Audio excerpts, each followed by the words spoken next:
A bit of background first. I, 31 male, have been estranged from my sister, 33 female, for about 5 years.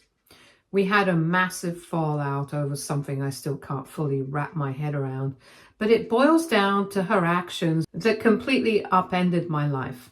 Growing up, my relationship with my sister was always a bit rocky, but I chalked it up to normal sibling rivalry. We were only 2 years apart, so we were often lumped together in everything. School activities, family gatherings, even friends. I looked up to her in many ways. She was always the more outgoing one, with a magnetic personality that drew people to her. In contrast, I was the quieter, more reserved sibling, content with staying in the background. Despite our differences, we had good moments, playing games as kids, going on family vacations, and even sharing secrets during those rare times when we got along. But as we got older, things started to shift. She became more competitive, always wanting to one-up me. In high school, if I got an A on a test, she had to get an A+. If I made the basketball team, she would brag about being the star of her track team. At first, it didn't bother me much.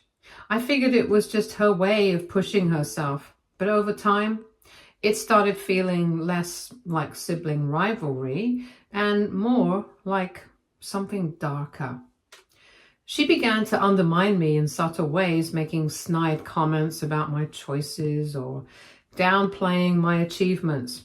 When I got accepted into a good college, she made it seem like it wasn't a big deal, even though she had struggled to get into hers.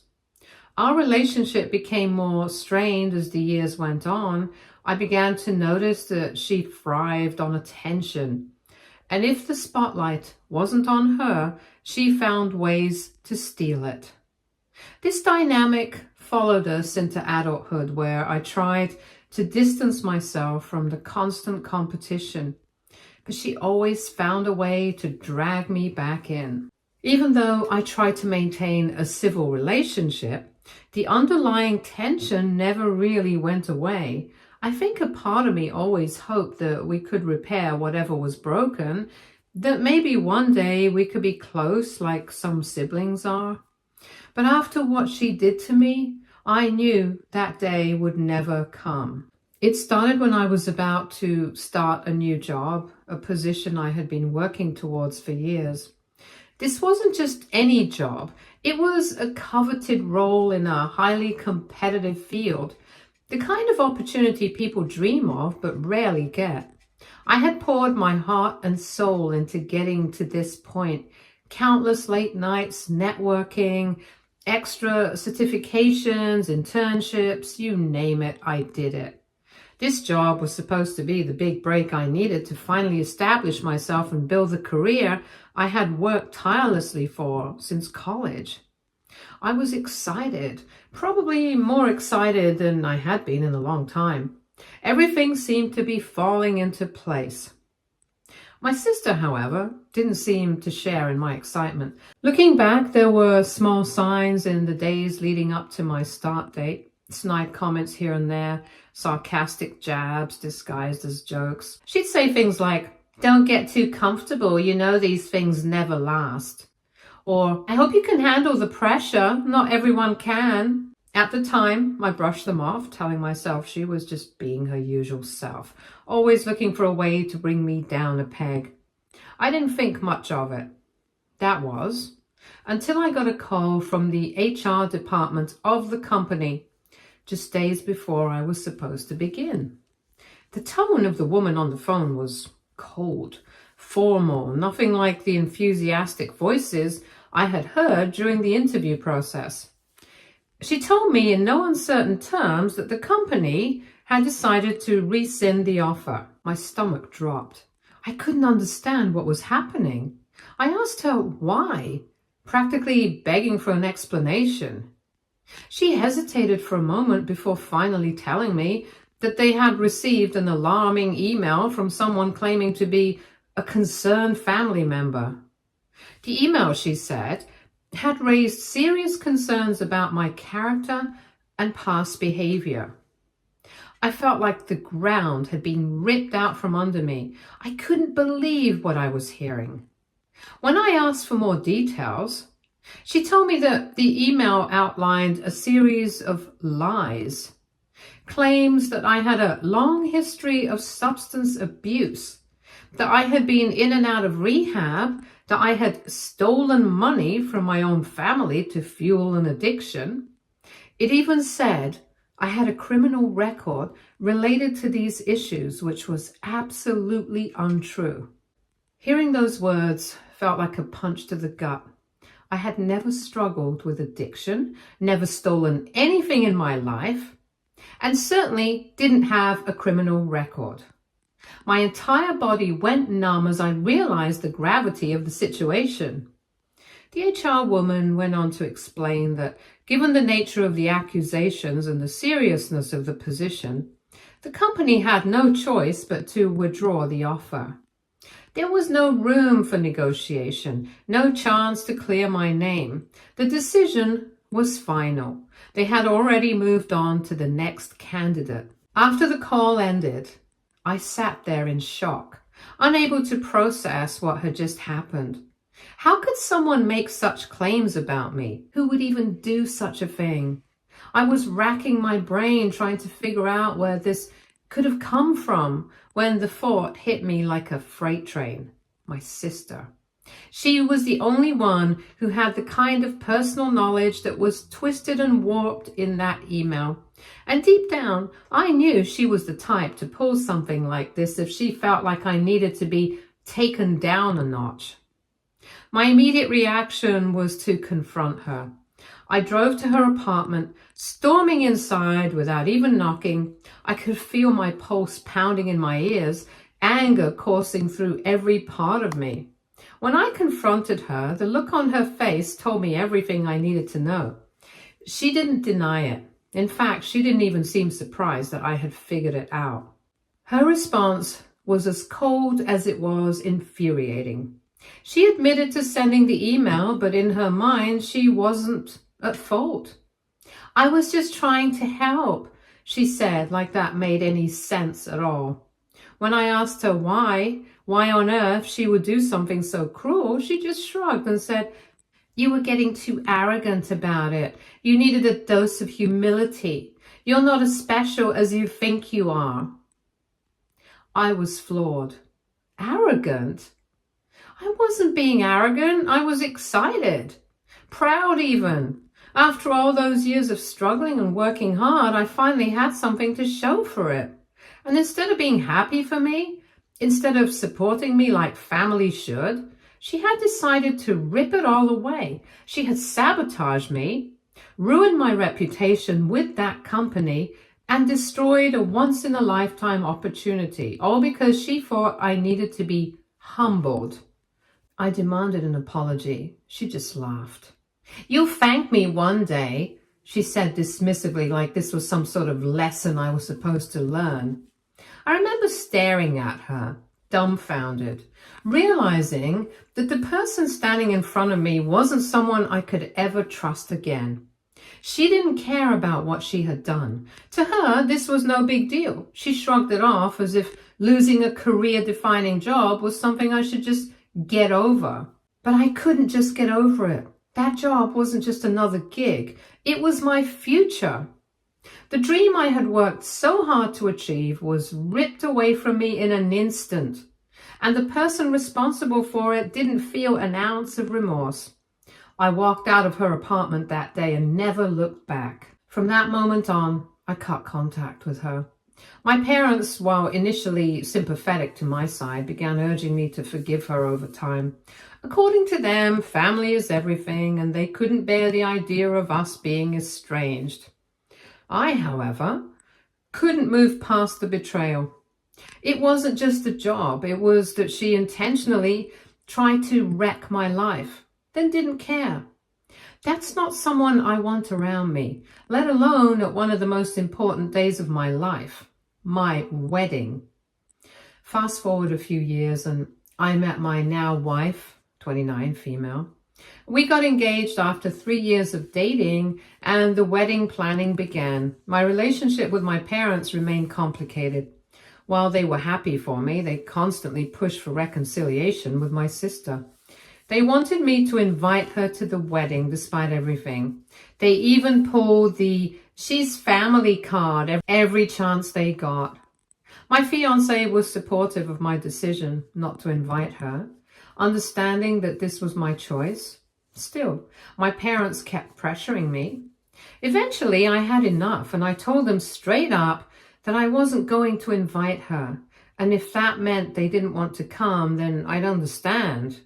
I thought they had finally gotten the message because after some back and forth, they said they respected my decision. I knew they were disappointed, but I didn't want to dwell on it. My focus was on my future wife and the life we were building together. The day of the wedding arrived, and everything was perfect until it wasn't. We were in the middle of taking pictures when one of my cousins came running up to me saying he had bad news. I could tell from the look on his face that something was seriously wrong. Sure enough, when I went to the entrance of the venue, there they were, my parents and my sister, all dressed up like they were invited. I was fuming. My blood boiled and I could barely keep it together. They had gone behind my back, completely disregarding my boundaries, and brought her to my wedding. My sister had this smug look on her face like she knew she was causing a scene and didn't care. My parents tried to act all innocent, saying things like, "We just wanted to make things right," and "It's your wedding, you can't exclude family." I couldn't believe they were actually trying to pull this on my big day. Without hesitation, I told them to leave. The sight of my sister standing there at my wedding after everything she had done was too much. My parents stood by her, clearly complicit in this attempted reconciliation. I had made it clear that my sister wasn't welcome, and if they couldn't respect that, they didn't need to come either. Yet, there they were, thinking they could steamroll through the boundaries I had set. They refused. My sister began making a scene, her voice escalating as she accused me of being dramatic, clinging to a grudge and overreacting to something she considered insignificant. She acted as if the years of betrayal and sabotage were nothing but a trivial misunderstanding. The tension in the air grew palpable, and I could feel the weight of judgment from some of the guests who had started noticing the commotion. Despite her attempt to make me out as unreasonable, I stood my ground. I wasn't about to let her ruin the most important day of my life. This wasn't the time to cave under pressure, especially not after all the hurt and manipulation she had caused. My parents tried to mediate, pushing me to let it go for the sake of family, but I couldn't. The boundaries I had set were hard-earned, and this was yet another instance of them trying to bulldoze over them.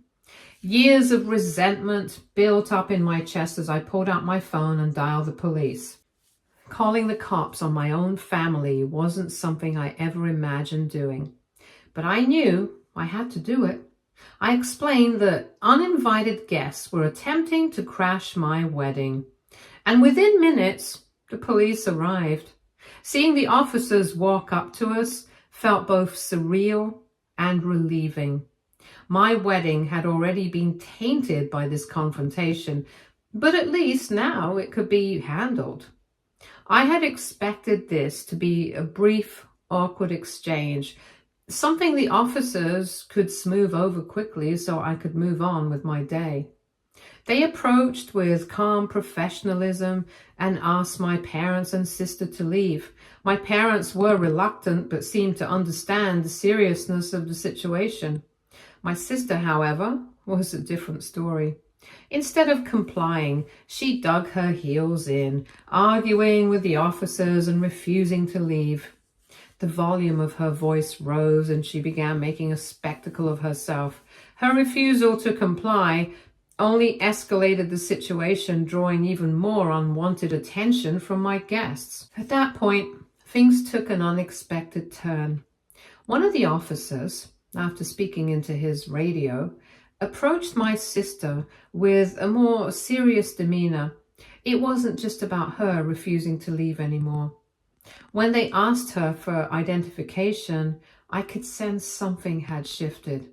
There was a long pause as they ran her information, and the tension in the air thickened. As it turned out, my sister had an outstanding warrant for her arrest.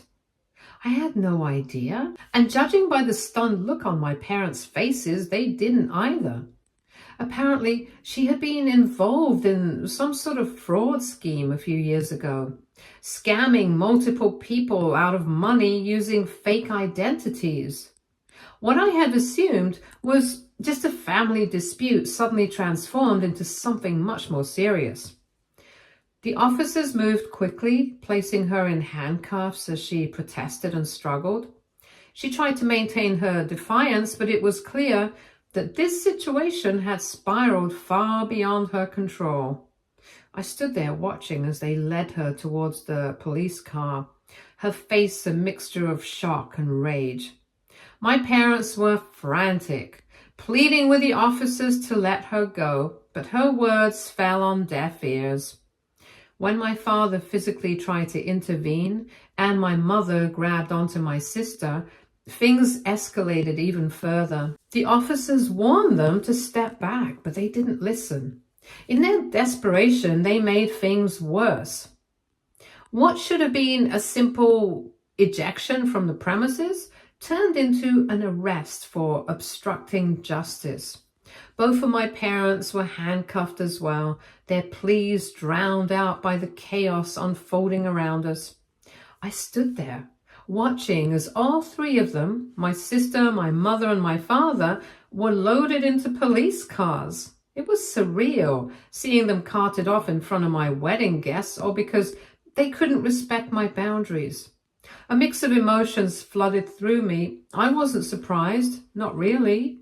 After everything my family had put me through, it almost felt inevitable that this would be the outcome. It was as though the years of manipulation, betrayal, and deceit had culminated in this moment of public reckoning. Standing there, surrounded by friends and loved ones who had come to support us, I felt a strange mix of guilt and disappointment. Guilt that our special day had turned into a disaster for everyone involved, and disappointment that yet again my family had taken something from me. I stepped forward and with a shaky breath told the guests that the wedding wouldn't be going ahead. Apologizing felt like the right thing to do, though I wasn't even sure what I was apologizing for. Was it for the spectacle, for my family's actions, or for the fact that we had invited everyone here only to send them away? I didn't know. All I knew was that I felt lost, unsure of how to navigate the wreckage my family had left behind. I don't know how to move ahead with this. Everything I had envisioned for my fiancé and me, for our future together, now seemed overshadowed by the chaos my family had unleashed. It wasn't just about rescheduling or salvaging the day anymore. It was about picking up the emotional pieces left behind. How do you move forward when the people who should support you are the ones constantly dragging you down? Update 1. A few days after the wedding, things had settled down, but the aftermath of the drama still created a lot of tension. My partner and I were trying to move on, to reclaim the joy that had been stolen from us. But my parents, now out on bail, had been blowing up my phone. Their relentless messages were a constant reminder of the chaos that had just unfolded. Voicemails piled up and long guilt-tripping texts flooded my inbox. My mom's messages were particularly infuriating, filled with phrases like, "We were just trying to help," and "You didn't have to call the cops on us." It was as if they were still trying to spin the narrative in their favor, refusing to acknowledge how deeply they had crossed a line. As the days passed, the frustration only grew. My dad, as usual, stayed quiet, allowing my mom to take the lead in their defense. While he remained passive, I knew he was just as complicit. Their unwillingness to accept any responsibility felt like a betrayal all over again. I wondered if this was how it would always be. My family refusing to recognize the damage they had caused, forever trapped in their denial. Meanwhile, my sister remained in custody, and I learned more about the charges she was facing. Multiple counts of fraud and identity theft painted a grim picture.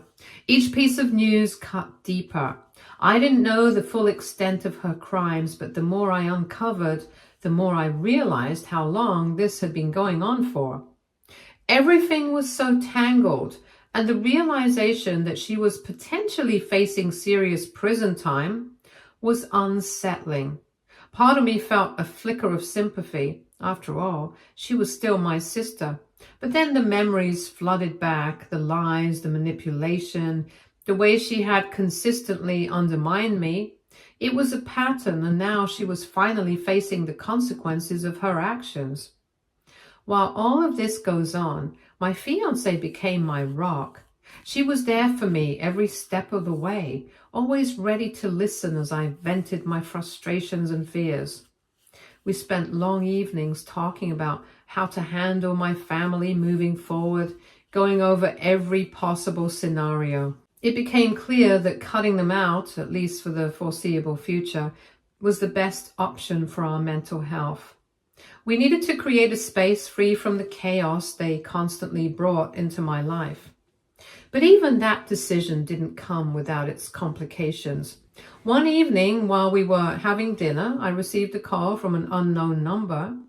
I hesitated, but something compelled me to answer. It turned out to be a family friend who had heard about the wedding incident and the situation with my sister. They expressed concern and urged me to reconsider my decision to cut ties with my family.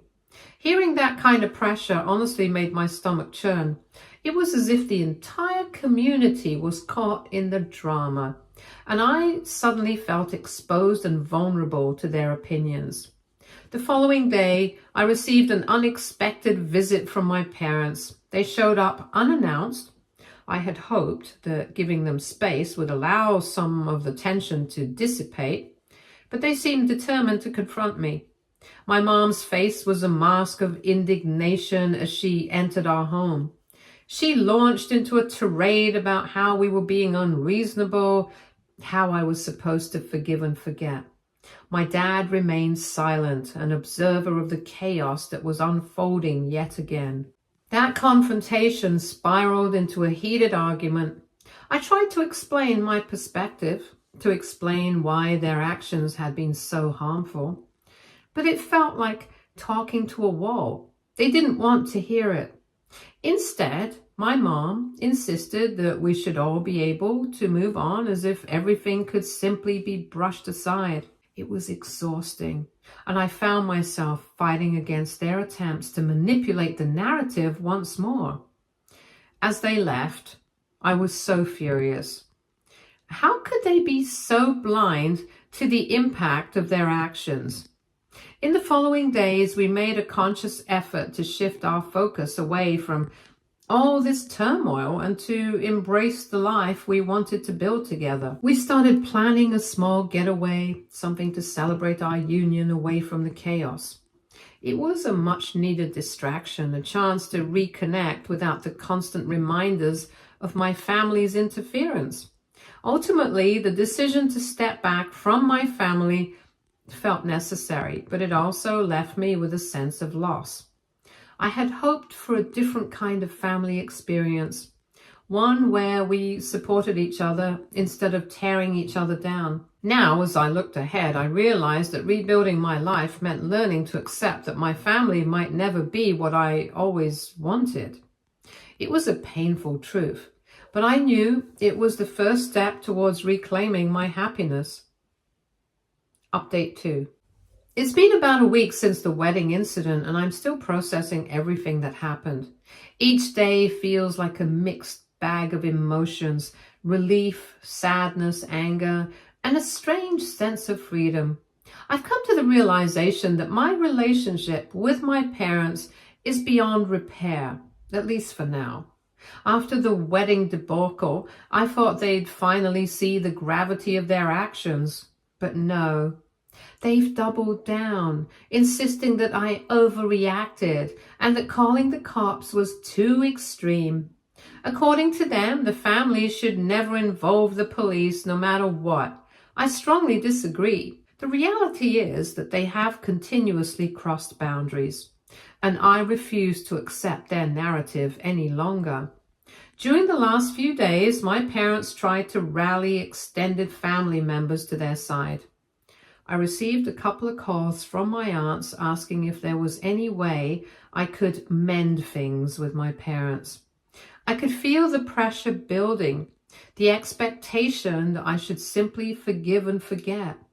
But when I explained everything that went down, how they had shown up uninvited, how my sister's actions had led to a criminal investigation, they were horrified and took my side. It was a small victory, but I knew the battle was far from over. Most of my extended family is staying out of it, but there are a few who seem to think my parents are the victims here, which is ridiculous. I realize that some people will always side with family regardless of the facts. But this is not all. My fiancé and I made a significant decision to get married. It wasn't the big event we had originally planned. A considerable share of our budget had already gone into that now disrupted wedding, so we opted for something simple. We informed a few close friends and my partner's parents, keeping it intimate and meaningful.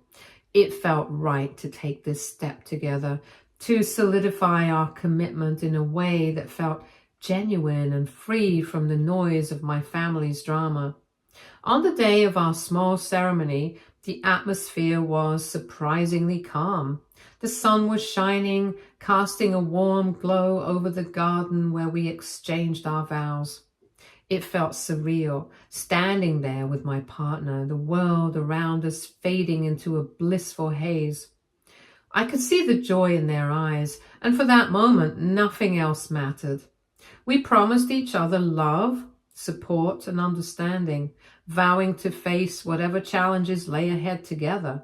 It was a beautiful reminder that despite the chaos, we had each other. However, the day wasn't without its complications. Just as we were wrapping up the ceremony, I received a message from one of my aunts. It turned out my parents were actively spreading rumors about us, painting a picture of me as the villain in this situation. They claimed that I had cut them off without reason and that I was ungrateful for everything they had done for me. The news hit me hard, but my wife reassured me that we were creating our own family now, one built on respect and love, not manipulation and guilt.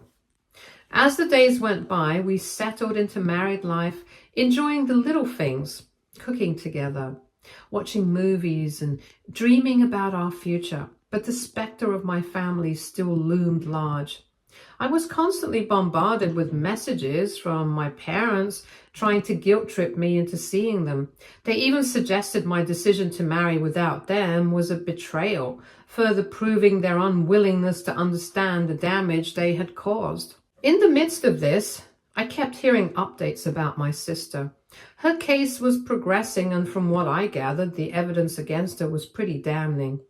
It was heartbreaking to hear the details. She had manipulated so many people, leaving a trail of hurt in her wake. The reality of her situation was heavy on my mind. She was likely going to serve time, and part of me felt sadness at the loss of what could have been a better relationship. But ultimately, I reminded myself that I was done trying to fix things with people who didn't want to change. One evening, I received a call from one of my aunts who had initially sided with my parents. She expressed concern for me, worried that I was being too quick in my judgment to see the bigger picture. I appreciated her concern, but it only reaffirmed my decision to distance myself. I explained how important it was for my mental health to prioritize my own happiness and to stop allowing my family's toxicity to dictate my life. I hung up feeling empowered, knowing I was choosing a better path for myself.